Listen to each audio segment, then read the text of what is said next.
guys, welcome back to my channel. This week we're discussing something very important, okay? Summer is upon us. I know we're in spring, and I know summer is still a good while away if we're following the solstice, if you will. Is it solstice? Whatever, you get what I'm saying. When summer officially starts, we're gonna be talking about some of my must-reads for the summertime. Now, these are must-reads for me, okay? They don't have to be for you, but if you want to embark in this journey with me, then feel free. I've said this in the past, this summer feels like it's gonna be real strong in the romance department for me. I feel like my beach reads are gonna be heavily romance books. There's a car passing, I don't know if you can hear that. Please go away. Anyway, we have our huge, glorious stack behind us. We're gonna start off with our romance books, but then I have like one women's fiction, like women's literary fiction vibe dropped in there just for the vibes.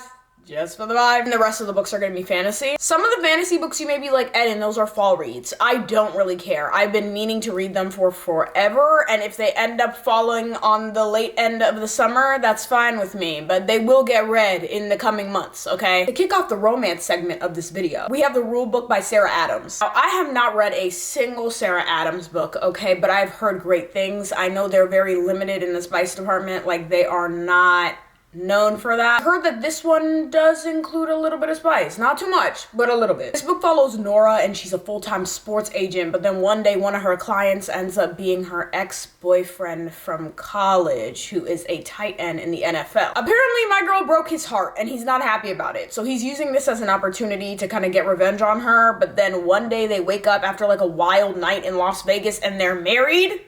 Sounds hectic. I love it. I love the mess. This is a second chance romance. They call it enemies to lovers, but I'm gonna be honest, I don't really believe enemies to lovers unless it's fantasy. Like, what you mean is they didn't like each other. They had a problem with each other. They had a conflict, okay? And then it went to lovers. That's what you mean. Anyway, I've been wanting to read this, and also I've heard good things about The Cheat Sheet, other Sarah Adams books, so I'm excited about this. Book number 2 is Next to You by Hannah Bonham Young. Y'all know when I read Out on a Limb, I couldn't shut up. I recently read Next of Kin, and it wasn't my favorite. It was like fine, like I enjoyed it. It was a fun little read, but it was very short. This is like similar length to that, but I feel like I'll like this a little bit more based off of what I've read about it. This book follows Lane, and she is kind of in her feelings because all her friends are booed up, and she feels a little bit lost in life. She decides that she wants to go out and buy a school bus, renovate it, and live in it. She needs some help, so she asks her friend Matt, who's a mechanic, to help her. Naturally, the way it goes is they're both super attractive, they're friends, but they end up hooking up, and then they're like, no, we can only be friends, oh no. It's honestly kind of giving me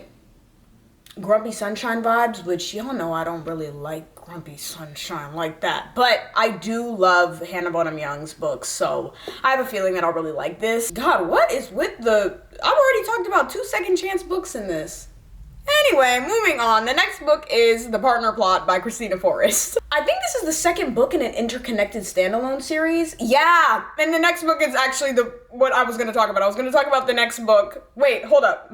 What am I saying? I was going to include both of the books in that standalone series in this video, but I got the order wrong.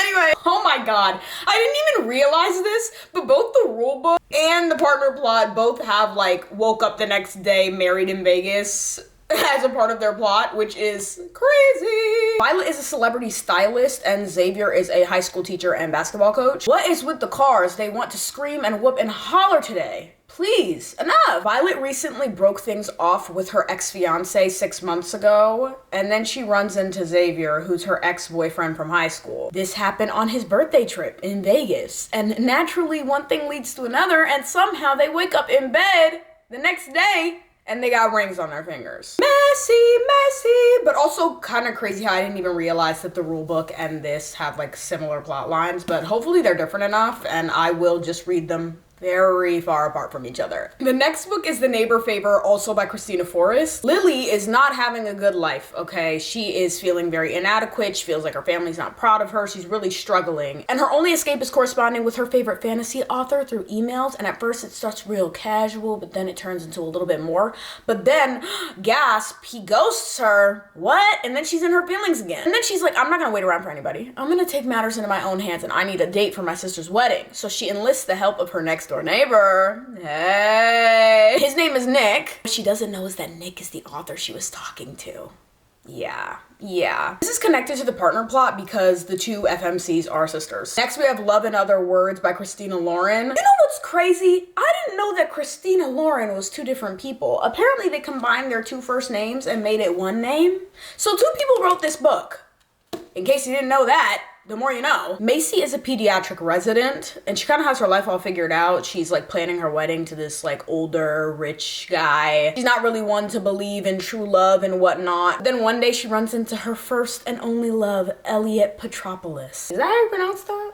I don't think that's how you pronounce that. This book is apparently told in alternating timelines, which I'm not usually the biggest fan of, but I've heard such good things about this book that I'm like, I have to give it a chance. It like tells you what their life was like together before they went radio silent as adults. And the question is, since Elliot was literally the only person Macy has truly loved, is she going to give him another chance now that they've run into each other again? Now we're moving on to Abby Jimenez. I recently read Part of Your World and I rated it like 3 stars. I wasn't the biggest fan of it, but I have heard from people that the other 2 books in her interconnected standalone series are better than the first one, so I'm going to give yours truly a chance. This book follows Dr. Brianna Ortiz. She really wants a promotion at her job, but she's afraid it's gonna go to a guy. She really wants to hate him, but a lot of different factors make it very difficult for her to hate him. Like, very difficult for her to hate him. He ends up writing her a letter, and that's kind of where everything starts. They start exchanging letters, and she realizes he's maybe not the spawn of Satan. And everything goes from there. Then we have Just for the Summer, also by Abby Jimenez. This is the 3rd book in the interconnected standalone series. Emma, our FMC, thinks that she's cursed because literally every guy she dates ends up finding the love of his life after they break up. And then there's Justin, and he had like a Reddit thread. This is like this is a very interesting plot. He had a Reddit thread about being love's good luck charm that like went viral. They come up with a plan where they're like, if we date, are we gonna cancel out our like curses in the love department? I'm a little bit confused because I'm like, why is his considered a curse if he's a good luck charm? Anyway, I digress. She ends up finding him unbelievably adorable. And so she's catching feelings in a way she did not think she would, as these books typically go.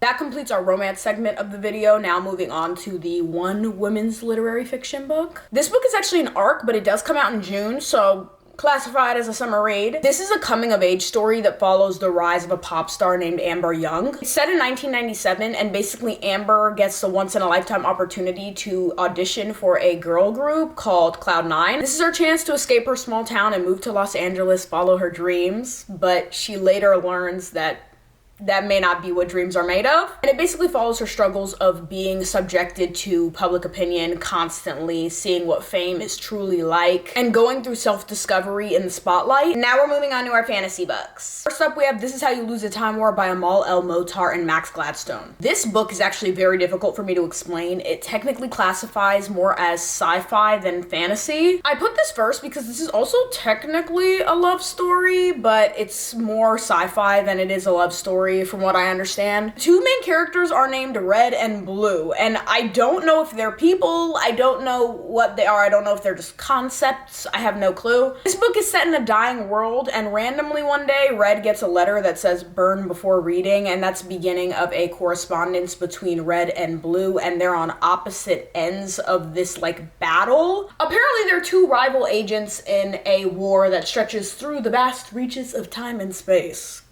Girl, I need to go back to school. Red is from a technotopia, and Garden is from a single vast consciousness embedded in all organic matter. Like, what? Listen, I'm confused. I cannot sit here and lie to you, but I have heard such great things about this book, and I have been meaning to read it for such a long time, and it's such a short read, and apparently it reads very poetically, so that just gave me very summer vibes. Also, when you look at this, it gives you summer, right? I may be depressed after I read it. That's fine. There's time travel in it, and I love time travel in books. Absolutely love it. I love it. I love it. And moving on. We have The Night Ends with Fire by KX Song. This is also an arc, but it comes out in July. Hence, summer read. The thing that really drew me to this book is that it's a Mulan retelling. I don't really know the difference between what would be classified as a retelling and just being inspired by the original story, because this does say that this is a sweeping fantasy that's inspired by the legend of Mulan, but the plot sounds very close to Mulan. Maylin's father sacrifices her future to fund his opioid addiction, and in retaliation to that, she decides that she is going to disguise herself as a boy and join the Imperial Draft. And when she's in the army, she gets really close to a prince named Sky, who is supposed to be her enemy, but is not really her enemy, if you get what I'm saying. While she's in the army, she starts to get visions of a sea dragon spirit. And with war looming on the horizon, she has to ask herself if she's going to trust her visions, this prince that is supposed to be her enemy, but like I said, is not her enemy, or herself. Really looking forward to this one. Next we have Fae Bound by Sara El Arifi. This book follows two elven sisters, Yiran and Lettel. Yiran ends up getting exiled from the elven lands, and that forces both of the sisters to navigate the terrifying wilderness, the unknown outside of the elven lands, and they get caught up with the Fae. The Fae court, the Fae, they haven't been seen in a millennium, so obviously very frightening when suddenly they've been kicked out of their homeland and they are thrust into the world of the Fae. I was supposed to read this many months ago,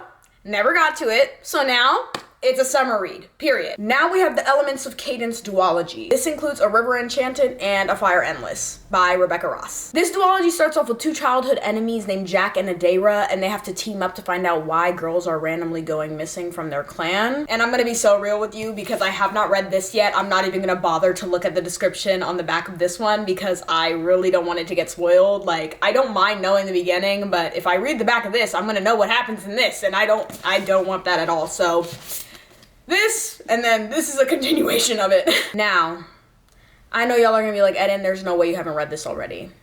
Hate to break it to you, I have not read The Cruel Prince by Holly Black yet, okay? I'm definitely gonna read this on the later end of the summer, going into the fall, unless I get impatient and decide I don't wanna do that and I just wanna go straight into it.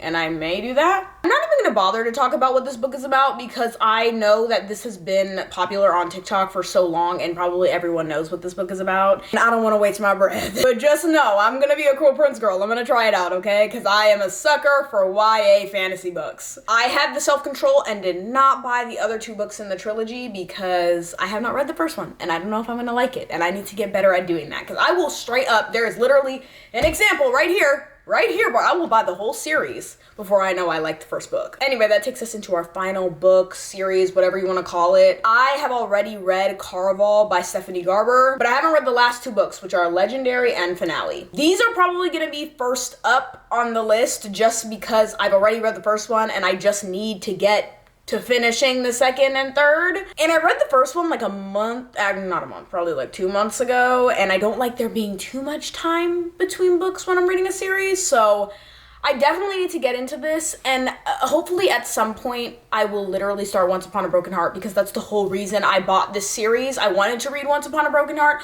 I have the first book in that series, and then people all of a sudden told me that I had to read Carval before I read Once Upon a Broken Heart. Not that I had to, but that it was highly suggested. So I went and I bought this. So really this, I'm counting this as like one book, I guess, but there's like this series and then Once Upon a Broken Heart connected to it. So that's like 6 books right there.